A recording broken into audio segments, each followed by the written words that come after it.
ye Mase Mukisa bwe yakola byonna n'abiteeka mu mannya ge ng'alina kyabala nti olunaku luliba lumu aligoba omusajja bwe yabiteeka mu mannya ge kati wano akigira bagenda mu mateeka bagenda mu kooti ne bwagula ennanga eri mu mannya ge ne bwagula bayibuli eri mu mannya buli kimu ettaka buli kimu nnyumba buli kimu kiri mu mannya ge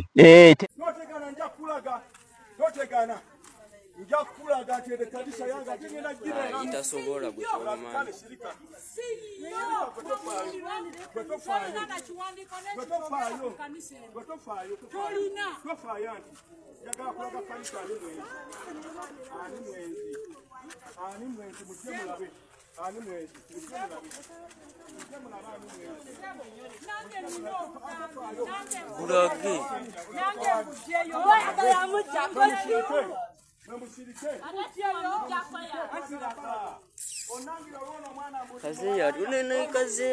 kale tukwanirizaako nnyo gwe n'atulaba essaawa zino eno MP5 Media tubbuse n'ensonga nnyingi nnyo olunaku olwaleero lunaku lwa mukaaga as usual nga bulijjo olunaku labise bulungi nnyo ate nga bwe kiri mbabuuzaako muna gye muli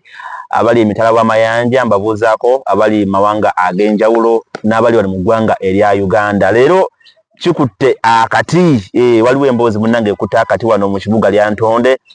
bagiyita kozi batya ya Ntonde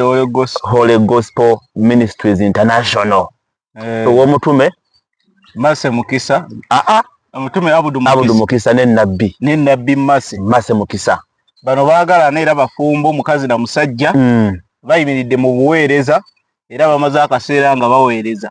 eno emu ku kyaki ezisinga okubeereza amaanyi mu lya Ntonde era nga wetwogerera yaguddemu nabe yagudde mu kanisa kubanga omusajja n'omukazi bamaze akaseera nga baweereza babiri wetwogerera omu yagubye munne mu kanisa takyamwagalamu ekyebuuzibwa ekkanisa yaani eyagitandikawo amagezi gaali ga mukazi gaali ga musajja gaali ga Katonda anti Katonda deni kati ye nga ye Katonda ng'ayita n'agawaani n'ayita mwani ffe tubadde tumanyi bulijjo nti ya Bishop Abudu Mukisa ekkanisa ye yakola ki yagitandika n'ayambibwako mukazi we omuweereza Nabbi Mase Mukisa okubeera nga baweereza bonna naye otwogerera gwe tubadde tumanyi nga mukazi we agubye omusajja mweki mu kanisa byebyo teberezaamu nga naawe ewuwo nga gwe Semaka omukazi nagoba ewuwo mu maka mu nnyumba n'agamba nkugobye kwatamu buli kimu ekikyo otambulemu onviiri olutalo amaanyi abaweereza abaana ba Katonda abasinga abamu bali ku sayidi ya musajja balala bali ku sayidi yani ya mukazi ekkanisa yeetemyemu wetwogerera ensonga z'obwa Katonda bazitute mu kooti yaki ya kisekwa ne kooti beera yaki kooti y'abantu ne bagenda ewaala DC twade tukyali awo ani Bishop Abudu Mukisa nazirikira mu ofiisi ya RDC yazirise nga nsonga ki ensonga yeeyo gwomusajja gwomukasakazi gwomaze naye ebbanga emyaka gyonna nga mulimu enna kubanga tebalina maka malala ennyumba gye bayina ebidde kuki ku ttaka lya kanisa era eri ku kanisa ndowooza balina abaana abawerako naye mu kaseera kano twagenza okutuukira ng'omukazi agamba omusajja va wano tambula genda nviira amugobye n'amugamba genda mu nsi ya nnyo ebyanva mu ddye ebyagamba bitya oliwo ge twafunako nti n'abaana baakebezebwa ne basanga nga si bagundi basangamu omu nga w'omusajja abasigadde nga si babe eryo nayo libeera konde evvannyuma kyebola omusajja azirika gamba ebbanga ddene nga mpeereza Mukama waliwo Mukama watuuka n'ogamba kanzirike yadde ndi muweereza wa Mukama kituufu kanzirike bagobye mu kanisa bagobye ewaka amaana bo baddeyo banyinga ababo bagamba dadi bakoze eki dadi bamugobye ewaka dadi bamugobye ewaka ali amugobye mama yagobye dadi ewaka namugoba ne ku kanisa tokkirizibwa yadde kuddamu kuweereza wano dadi talina dadi alemedde ewaka anno bino byo tebyaliwo kiro nti oba ki wabula byaliwo wakati mu service ng'etambula n'abantu bonna nga weebali omukazi naimya nagamba omusajja va wano toyinaawo kintu kyonna. Omukazi agamba wano toyinaawo kintu kyonna, bagamba abaana si babo, entebe ziri mu nnyumba, ekkanisa siyiyo, ne Bayibuli gy'obadde oyina n'engoye z'oyambala toyina ky'olinawo, tambula genda, tambula bukolokolo ove wano. Kyannaku eri ekkanisa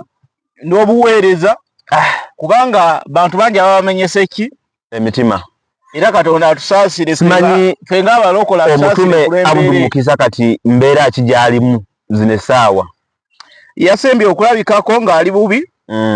oluvannyuma lw'okuzirika ng'ali mu ofiisi ya RDC gye baali batutte ensonga. Ambulance yajja n'emuyoolayoola, etwogerera ali ku ccupa,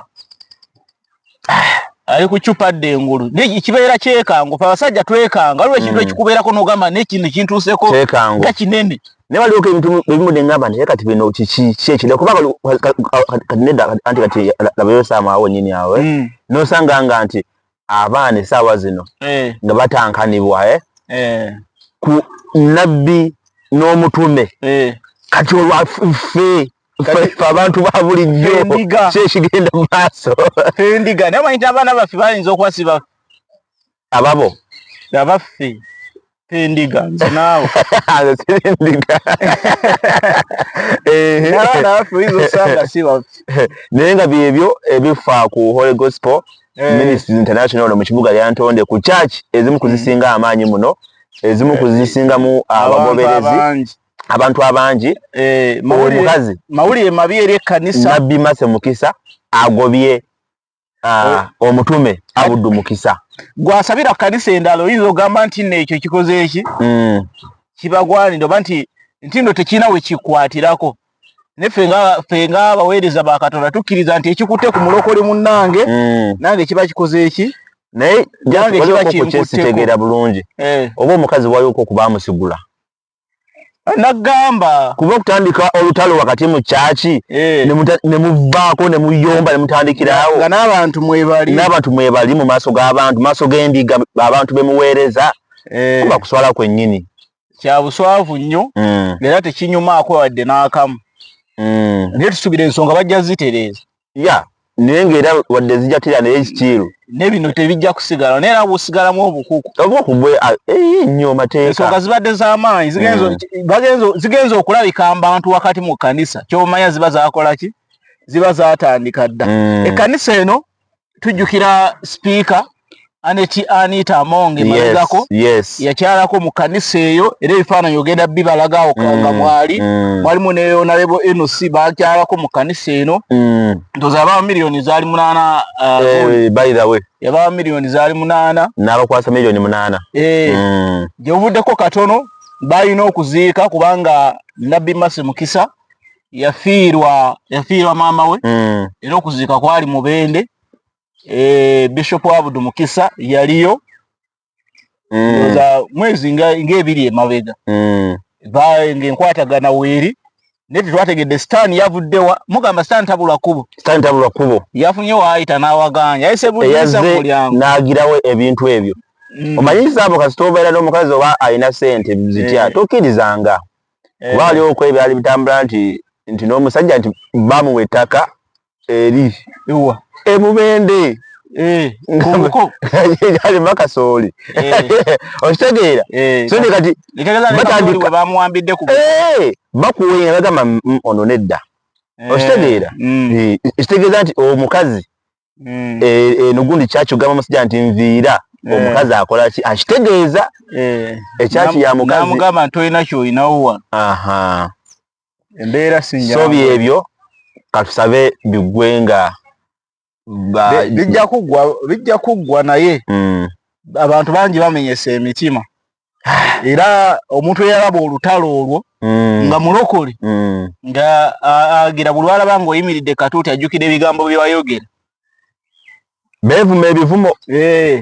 beevuma nnyo. omusajja nga ebigambo bye bikaawu n'omukazi ebigambo bye nga bikaawu, ne beerangira n'abaweereza nga ebigambo bye bikaawu. Jjukira nti nno buli webeerawo kukyankalana sayidi zibeerawo, abaweereza wabeerawo abagwa ku sayidi y'omukazi, waliwo abagwa ku sayidi y'omusajja. Abantu Katonda bazze okusaba waliwo abali ku side y'omukazi waliwo abali ku side y'omusajja so nti ekyo kizibu nnyo okulwanisa mu kkanisa kati nobanga muteredde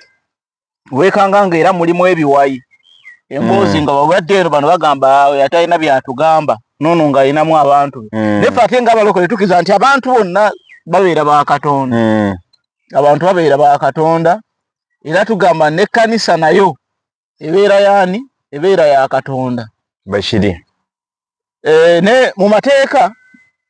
ettaka eryo muggulibwa abantu abasinga baliteeka mu mannya gaani gaabwe kubanga kigamba nti omukazi buli kimu ekiri awo yakiteeka mu mannya ge ate abakazi awo bagezi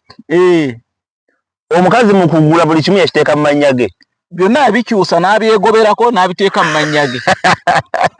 kati lwaki takugamba yemasa mukisa bwe yakola byonna n'abiteeka mu mannya ge ng'alina kyabala nti olunaku luliba lumu aligoba omusajja bwe yabiteeka mu mannya ge kati wano akigira bagenda mu mateeka bagenda mu kooti ne bwagula ennanga eri mu mannya ge ne bwagula bayibuli eri mu mannya buli kimu ettaka buli kimu nnyumba buli kimu kiri mu mannya ge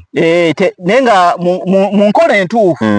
ebintu by'ekkanisa byandibadde bya kkanisa omusumba oba ng'olina by'okola n'obikolera ebbali w'ekkanisa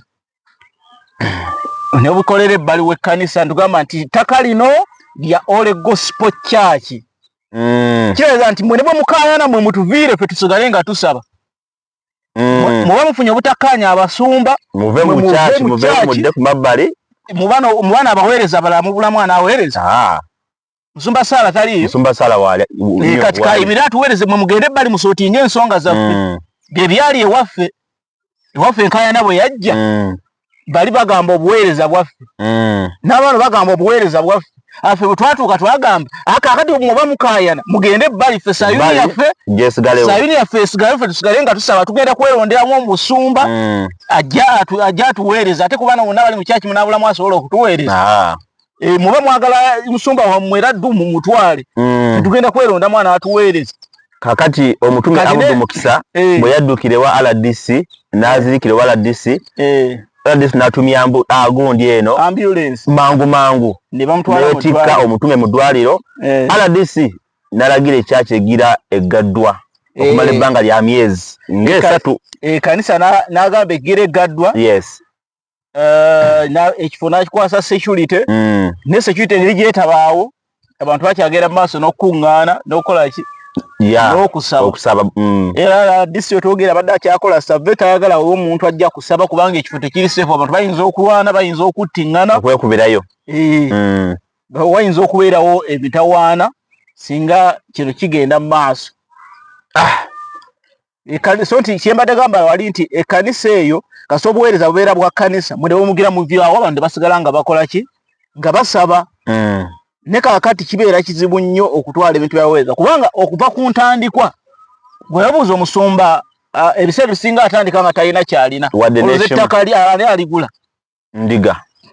abantu abasabirawo beesonda akasente bawaayo ne mufuna ettaka ne muligula ne bakuyambako ne muzimba ekkanisa ne bakuyambako ne mutambuza obuweereza kasabawo okukyankana nga mulaga nti ate ebintu byammwe ng'ebintu ffe tuwaayo buli kaseera buli sande buli lunaku abantu bawaayo ne mukola bye mukoze kyokka kasa mukyankana ate abantu be bakola ki bye bakafiiramu oba okitegedde ekintu ekyo so embeera eri ku ki ku All Gospel si nnungi n'akamu era tewoomya nakabululu amakanisa amalala nago galina entalo tewali kanisa etaliimu ntalo zonna buli kanisa erimu entalo naye nti wabaawo oluba lususse kale lwa mukazi na musajja singa omusajja agobye omukazi wandigambye kale naye omukazi yandikoze nga bugingo n'akola ki n'awasa omukazi omulala